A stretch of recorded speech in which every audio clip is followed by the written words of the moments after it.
7 दिन बाद जो हुआ उसने सबकी सोच बदल कर रख दी। लोगों ने कहा यह लालच है, किसी ने कहा यह ड्रामा है, लेकिन जब उस रात का राज सामने आया तो सबकी बोलती बंद हो गई। कहानी में ट्विस्ट ऐसा है जो आपको चौंका देगा और सोचने पर मजबूर कर देगा कि पैसा बड़ी बात है या इरादा, उम्र बड़ी है या जज्बात, क्या ये रिश्ता एक सौदा था या इसमें छिपा था कोई बड़ा सच। जानिए इस अनसुनी सस्पेंस से भरी कहानी को आखिर तक, क्योंकि जो आपको लगेगा असलियत उससे बिल्कुल अलग है। एक लड़का जिसका नाम अनिल सिर्फ 25 साल का एक नौजवान था, जिस पर पूरे घर की जिम्मेदारियां आ गई थीं। पिता के गुजर जाने के बाद माँ, बहन और घर की सारी जरूरतों का बोझ उसी के कंधों पर आ पड़ा। उसकी माँ अनीता एक गंभीर बीमारी से जूझ रही थी, जिनके इलाज में सारी जमा पूंजी खत्म हो चुकी थी। उसकी छोटी बहन काजोल स्कूल में पढ़ रही थी और उसकी फीस, किताबें और बाकी खर्चे अनिल के लिए भारी बोझ बनते जा रहे थे। इतनी कम उम्र में जिंदगी ने अनिल को इतना जिम्मेदार बना दिया था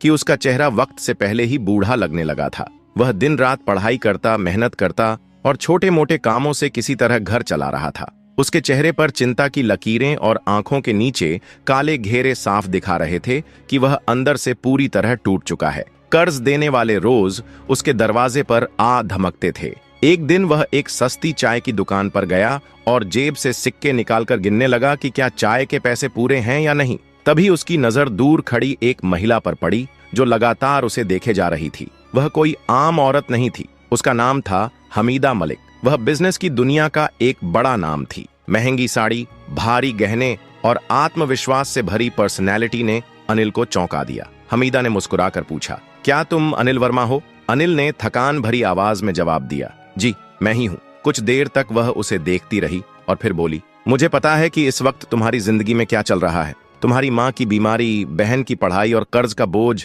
मैं सब जानती हूँ। अनिल चौंक गया। उसने संकोच के साथ पूछा, आप कौन हैं और मेरे बारे में इतना सब कुछ आपको कैसे पता? हमीदा ने हल्की मुस्कान के साथ जवाब दिया, अगर तुम चाहो तो मैं तुम्हारी किस्मत ही बदल सकती हूँ, मगर इसके लिए एक कीमत चुकानी होगी, मुझसे शादी। हमीदा की यह बात सुनकर अनिल जैसे सन्न रह गया। उसने थोड़ी हिचकिचाहट के साथ कहा, आप ये कैसी बातें कर रही हैं? लेकिन हमीदा बिल्कुल गंभीर थी। उसकी आंखों में न कोई मजाक था न कोई झिझक। उसने सीधे सीधे कहा, मैं तुमसे शादी करना चाहती हूँ। अनिल कुछ कहता, इससे पहले ही हमीदा ने बात आगे बढ़ा दी, ये कोई फिल्मी डायलॉग नहीं है, मैं एक प्रस्ताव दे रही हूँ, सीधा, स्पष्ट और ईमानदार। अगर तुम हाँ कर दो तो तुम्हारी माँ का इलाज मेरी जिम्मेदारी, तुम्हारी बहन की पढ़ाई का पूरा खर्च मैं उठाऊंगी और जो कर्ज तुम्हारी जिंदगी पर बोझ बना हुआ है उसे मैं खत्म करवा दूंगी। अनिल का दिल जैसे कई सवालों के भंवर में फंस गया। वह कुछ देर चुप रहा, फिर बोला, और इसके बदले? हमीदा ने तुरंत